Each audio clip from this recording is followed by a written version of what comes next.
और आपको ले चलते हैं कौमी असम्बली के इजलास में, जहां पर वफाकी वजीर शाजिया मरी इजहार ख्याल कर रही हैं।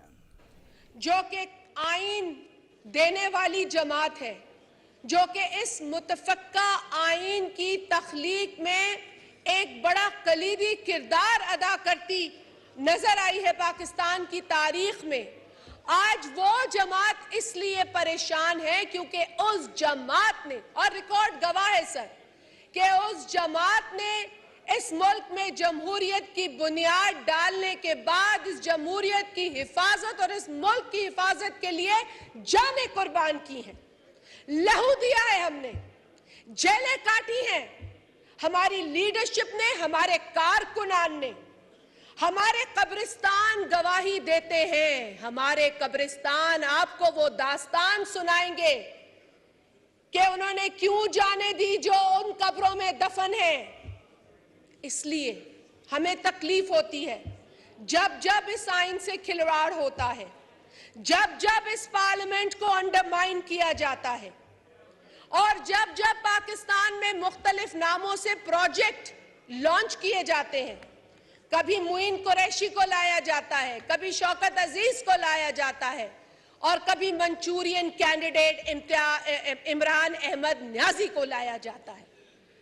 सर, हम देख रहे हैं क्या हो रहा है, हम देख रहे हैं ये मंचूरियन कैंडिडेट क्या कर रहा है, हमारी आंखों के सामने है जो कुछ हो रहा है। हम अपनी आंखें बंद नहीं कर सकते जब गमले में एक सियासतदान उगाया गया, उसे इक्तदार में लाने के लिए धांधली के तमाम रिकॉर्ड तोड़े गए, तमाम रिकॉर्ड तोड़े गए। मैं कहती हूं कि पार्लिमानी जबान है, इस्तेमाल करने की आपकी तरफ से बड़ी मैं पाबंद हूं, लेकिन ऐसे ऐसे इस वक्त अल्फाज उस धांधली को बयान करने के हवाले से जहन में आते हैं कि जो शायद पार्लिमानी लिहाज से भी दुरुस्त ना हो। नूर आलम साहब समझ रहे हैं क्योंकि उनके चेहरे पे मुस्कुराहट है। सर, पार्लियामान से इख्तियारात छीनने की यह साजिश की जा रही है, और जो घटिया हथकंडे इस्तेमाल किए जा रहे हैं, इदारों को जिस तरीके से पहले इदारों को, क्योंकि सर इदारे बिल्कुल बरी जिम्मा नहीं है अपनी गलतियों से। पाकिस्तान की एक चेकर्ड हिस्ट्री है, पाकिस्तान की जो चेकर्ड हिस्ट्री है इसमें मिलिट्री इंटरवेंशंस है। पाकिस्तान की चेकर्ड हिस्ट्री की मिलिट्री इंटरवेंशंस में सिर्फ मिलिट्री नहीं थी जो इंटरवीन करती थी, उसके साथ पाकिस्तान की जुडिशरी ठप्पा लगाती थी। वो ठप्पे लगा लगा के पाकिस्तान की जमहूरियत को कमजोर करती रही।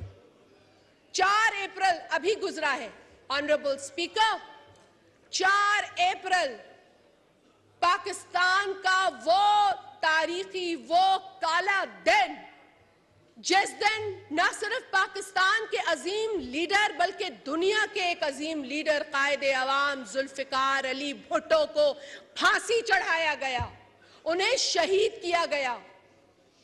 कैसे शहीद किया गया? डिक्टेटर की तो ख्वाहिश थी, उस ख्वाहिश को पूरा किसने किया?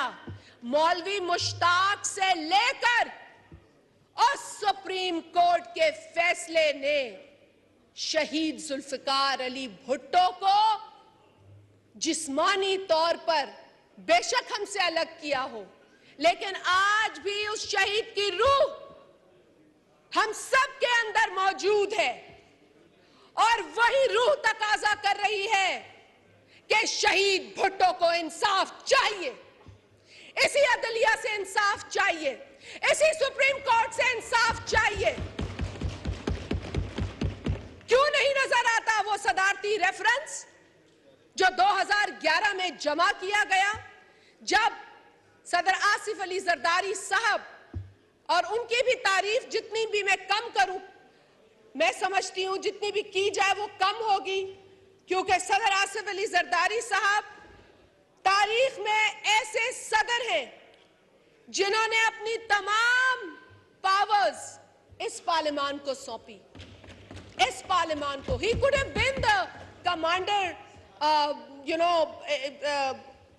of the security, and he could have held all the positions that General Musharraf took for himself, snatched away from the parliament. Asif Ali Zardari साहब could have enjoyed the powers, but he did not. He chose to return all the powers to Parliament and where it belonged. और उसी सदर आसिफ अली जरदारी ने 2011 में जनाबे speaker presidential reference भेजा इसी अदलिया को। आज 12 बरस गुजर गए हैं।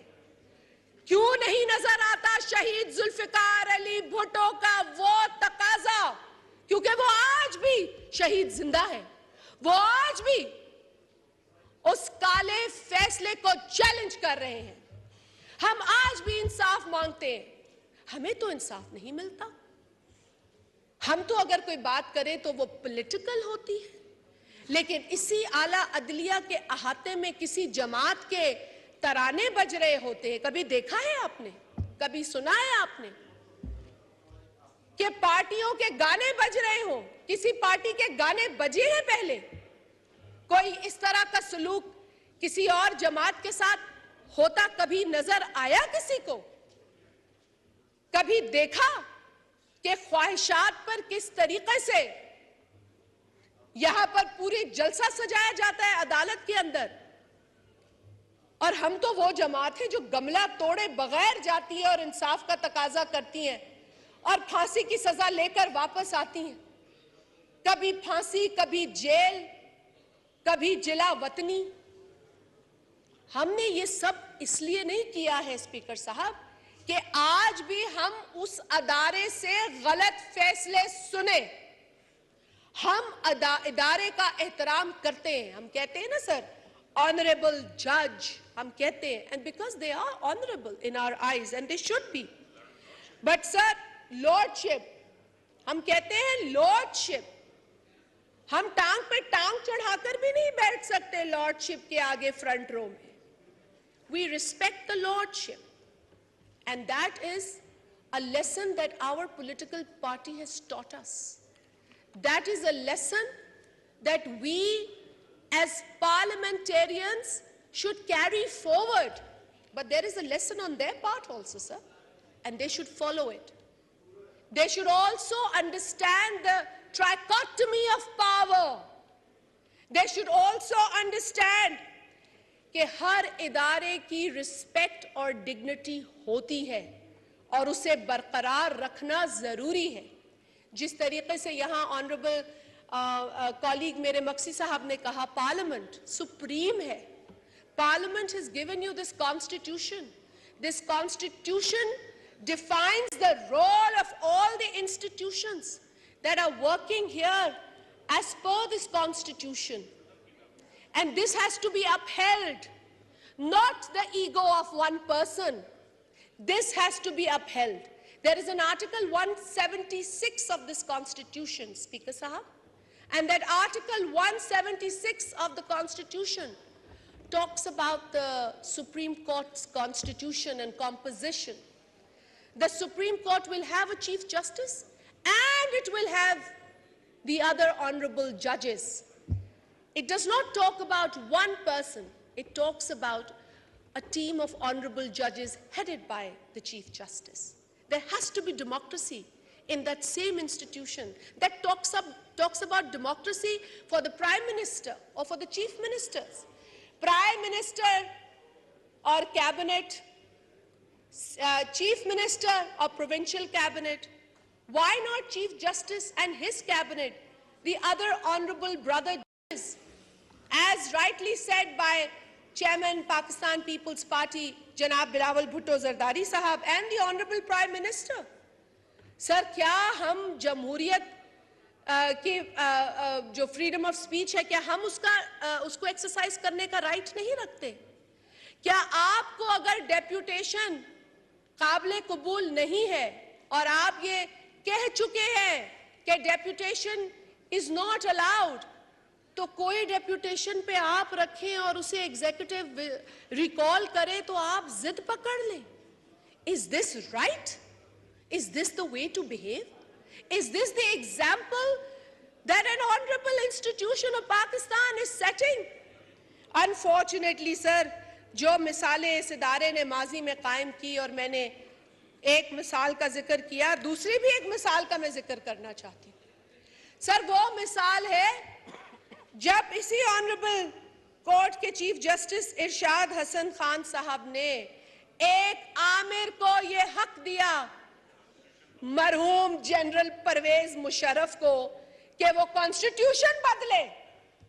Again, a chief justice, an honorable, I would still say honorable in lordship.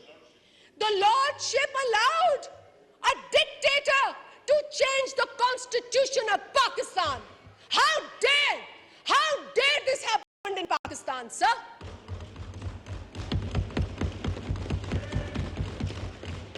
It's a shame. People don't know this.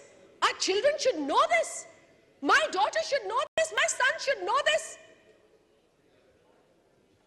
Sir, the being honorable warrants that honorable from the other side as well. There is no honor in allowing a dictator to change the constitution. There is no honor in hanging the sitting Prime Minister of Pakistan. There is no honor in these things, sir. But we are hell-bent कि हम आज भी honorable बोलेंगे, because हम अपनी तरबियत के और अपने ज़र्फ से चलते. We are not going to disobey that. But we are not going to remain silent anymore. We are not going to give up what we gained in so many years and after so many sacrifices and so much bloodshed. We will not give up on that. And I assure you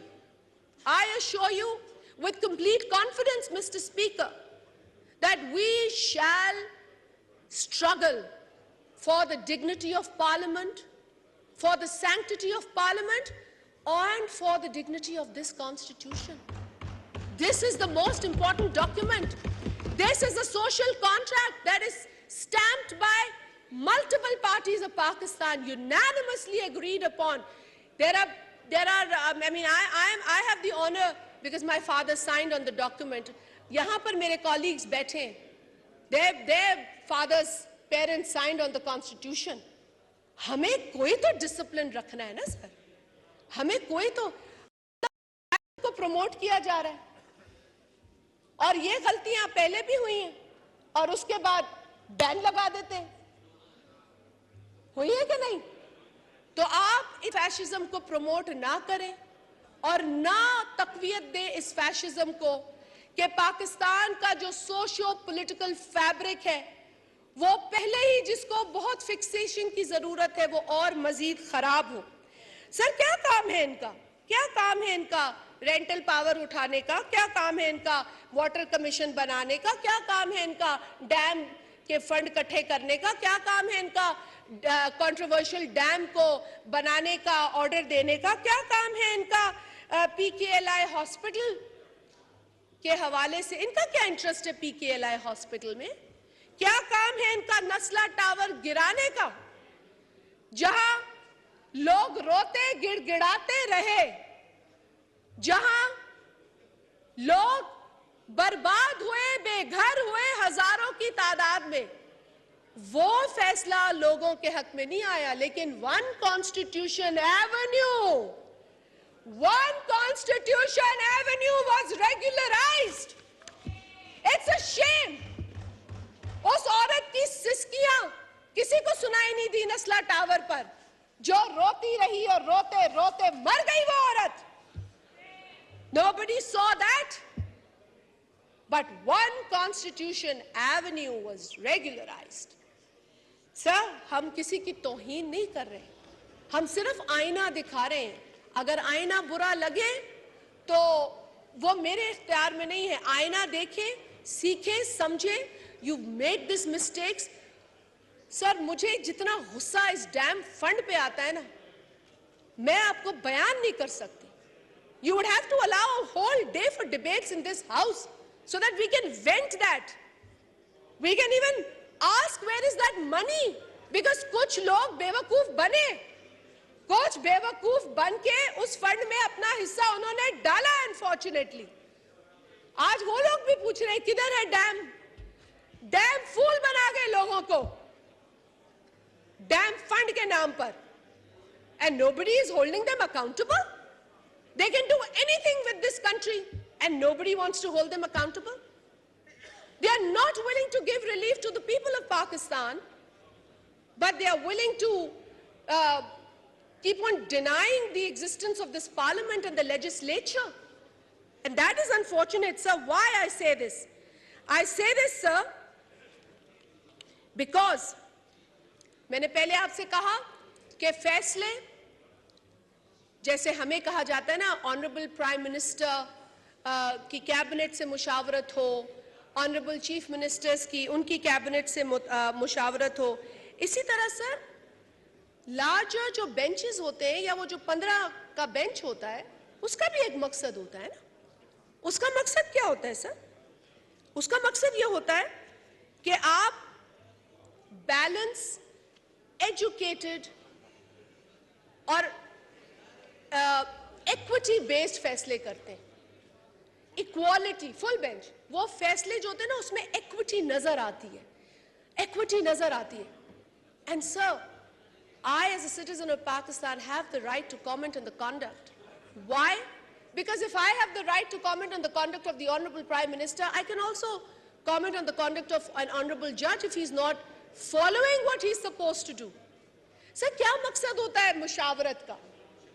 हाँ, lordship, मुझे पीरजादा साहब कह रहे हैं lordship का, मैं तो lordship कहने को तैयार हूं, लेकिन लॉर्डशिप की गलतियां भी बतानी पड़ती।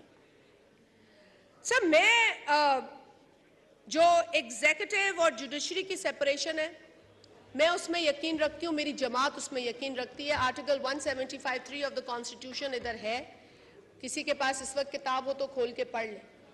There has to be separation between the judiciary and the executive, and we all agree on this point. But sir, ये भी तो मानना जरूरी है और समझना जरूरी है, मानना चाहिए कि जिस तरीके से एग्जीक्यूटिव को जुडिशरी में मुदाखलत नहीं करनी चाहिए, और मैं मानती हूँ लॉर्डशिप की किसी बात में मुझे मुदाखलत नहीं करनी चाहिए एज एग्जीक्यूटिव, इसी तरह सर लॉर्डशिप को भी एग्जीक्यूटिव के मैटर्स में मुदाखलत नहीं करनी चाहिए। That is the beauty of separation. ये सेपरेशन एक तरफा क्यों है? Why is it that just the executive cannot intervene in the matters of judiciary and the judiciary can keep poking in the matters of executive? Why?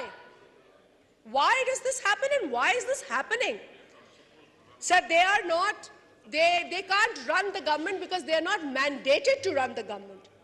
They can't dictate the legislature because they are not mandated to dictate the legislature. We are dictated by the people of Pakistan. We are chosen representatives as the preamble of the Constitution by the people of Pakistan. We will go back after the 5 years tenure, and we will be held accountable in the court of people, not in the court of CJ. We will go back, and for 3 months we'll do that. Yes, we'll get the time. That's the Constitution का जो spirit है वो समझने की जरूरत है। ये pick choose ये करा दो। अच्छा, वो vote of no confidence parliament से जो था वो गैर आईनी था, और 90 दिन में ये इलेक्शन करा दो वो आईनी है। This doesn't happen like this. वो जो लोग ड्रम बजा रहे हैं ना 90 दिन का, उनसे कभी कोई सवाल करे कि जो तुम्हें इस पार्लियामेंट से इसी आईन के तहत आईनी तरीके से निकाला गया, तुम उसको क्यों गैर आईनी कहते हो? गैर आईनी तो वो अमल था जो इस कुर्सी पर बैठकर एक साबिक डेप्यूटी स्पीकर ने किया, जब उसने वोटिंग ही नहीं कराने दी वोट ऑफ नो कॉन्फिडेंस पे, जो इस आईन का तकाजा है। He couldn't have avoided it, but because उसे पता था कि उसका क्या होना है, तो उसने immediately एक गलत ruling the, and then immediately the president, who's still the president, I respect the position of the president, the post that he's holding now. So he is honorable for me. But what he's doing is not honorable. What he did was not honorable. He dissolved the assembly, which was not honorable. That was an unconstitutional move. और अदालत unconstitutional जो कहते हैं ना sir, black and white. It was black and white. No court could have decided otherwise. No court. So today, it is again a test of institutions. And sir, मैं मुझे 2-4 minute दीजिएगा sir. Sir मैं आपको सिर्फ 2-4 बातें याद कराऊंगी sir.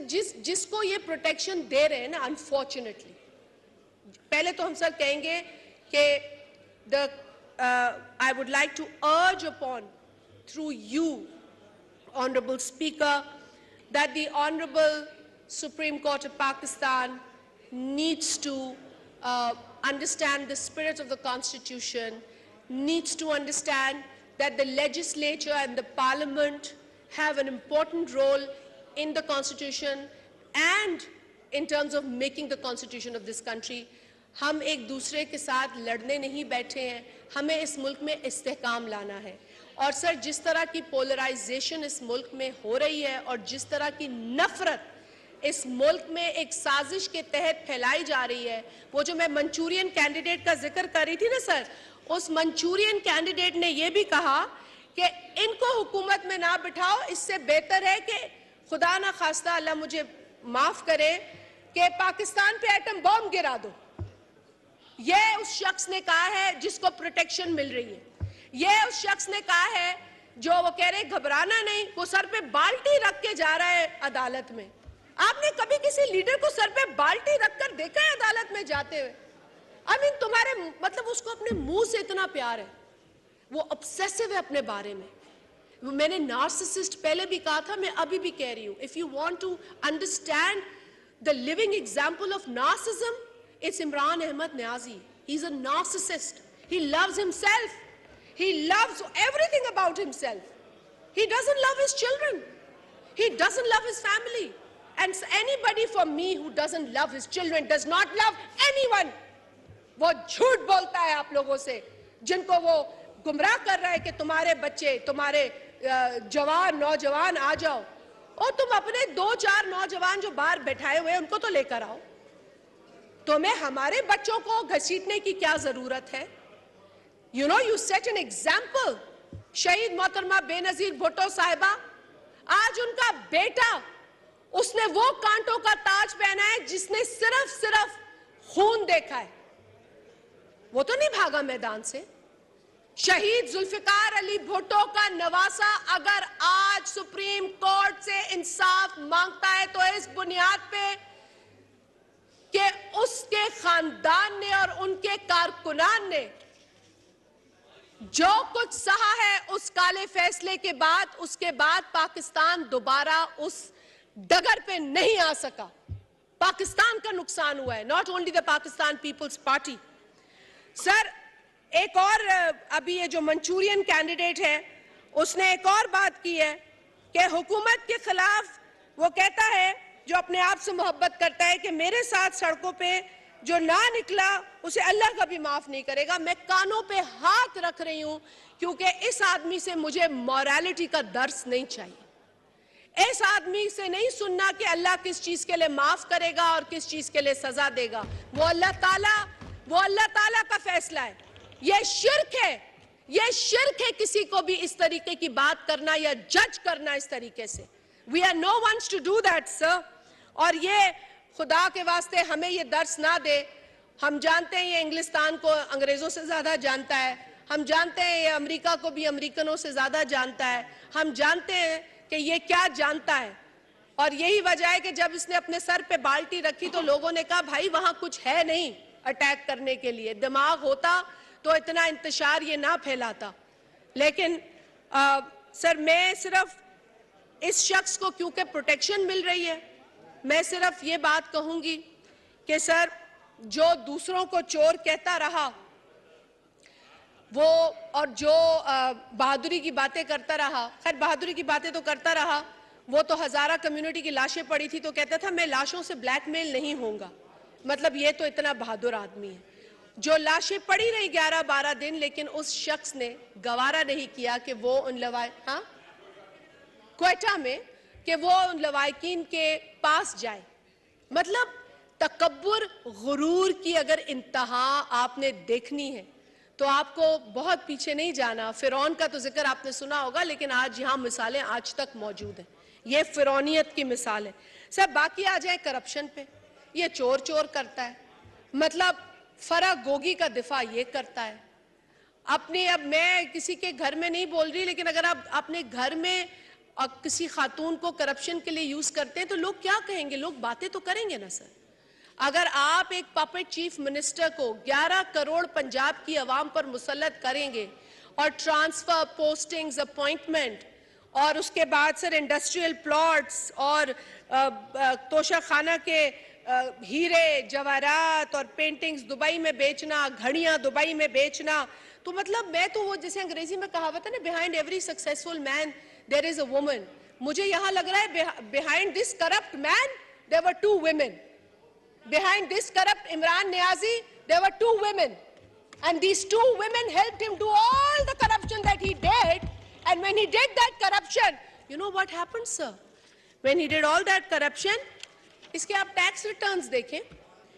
अब मैं जरा एक टैक्स रिटर्न का आपको जायजा दे दूं कि income tax paid by Imran Niazi from 2014 to 2019, Noor Alam साहब, because you head the PAC, so this is very important for you to listen. उसके सर एवरेज टैक्स पेड जो था ना 2014 से लेके 2018 तक, जब वो गवर्नमेंट में नहीं था, जब Imran Ahmed Niazi, and I say Imran Ahmed Niazi because this is the name that he's put on the record of the National Assembly, and I think the Secretary of the National Assembly would endorse this. जी sir, तो इमरान अहमद न्याजी ये जो है, इन्होंने जब government में नहीं थे तो इन्होंने 168,040 रुपीस का टैक्स दिया। This is an average from 2014 to 2018, this is an average. लेकिन सर जब वो प्राइम मिनिस्टर बन गए तो प्राइम मिनिस्टर बनते ही उस पहले साल में 2019 में सर उनका टैक्स है 9.854 million. Now sir, this is an increase of 58 मतलब नंबर इतने 5,800% का इंक्रीज है, 5,800% का इंक्रीज है। और सर 58 टाइम्स है ये increase, 58 times.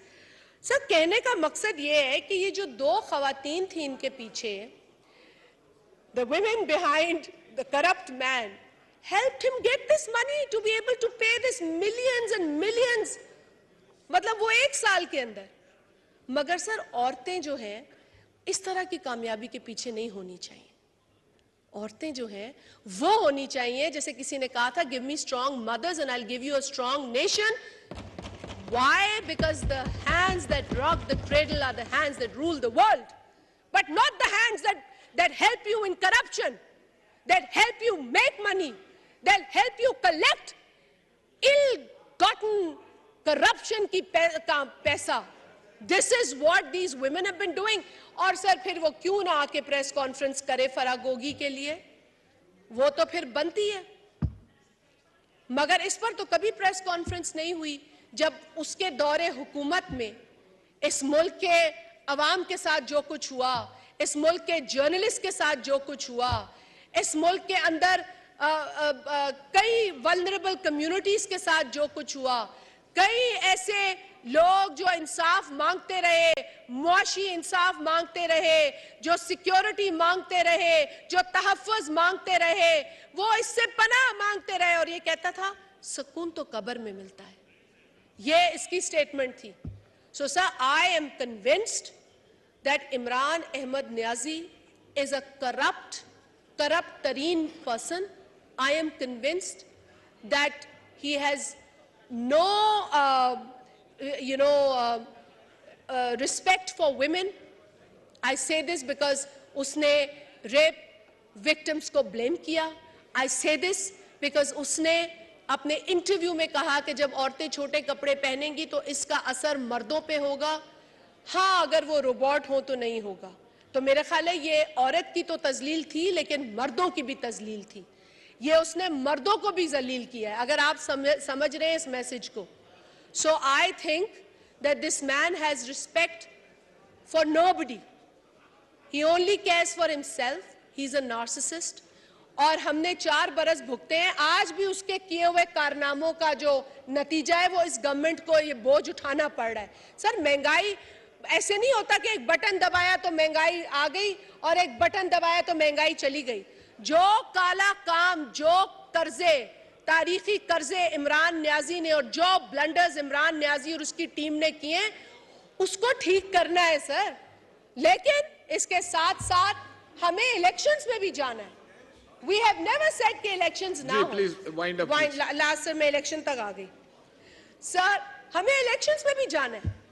We have always believed in free, fair and transparent elections where everyone gets the level playing field. As rightly said by Chairman Bilawal Bhutto Zardari Sahab, on yesterday, day before, this has been our party line. Sir, level playing field, जब हम कहते हैं ना level playing field, तब हम कहते हैं किसी भी किस्म की धांधली नहीं होनी चाहिए। ये धांधली भी नहीं होनी चाहिए कि पाकिस्तान पीपल्स पार्टी के लोगों को इंतहा पसंद धमकी दें कि तुम इलेक्शन कैंपेन नहीं कर सकते, तुम्हें खतरा है। ये धमकी भी नहीं होनी चाहिए। और सर, ये भी नहीं होना चाहिए कि आप पाकिस्तान को तकसीम करके इलेक्शन कराएं। पाकिस्तान में इलेक्शन एक वक्त में होने चाहिए अगर हमें इस पाकिस्तान को मजबूत रखना है।